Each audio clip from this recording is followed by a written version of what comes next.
একই গুরুর কাছে শিক্ষা লাভ করা সকল শিষ্য এক সমান বিদ্যা লাভ করতে পারে না।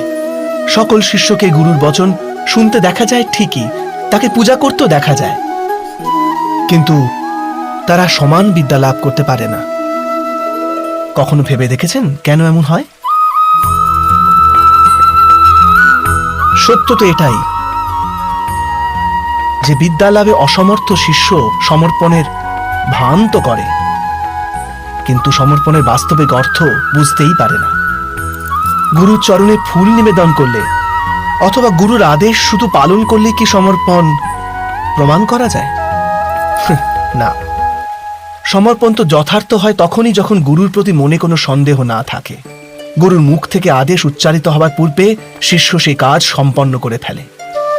গুরুর ভাবনার সঙ্গে শিষ্যের ভাবনা এক হয়ে যায়।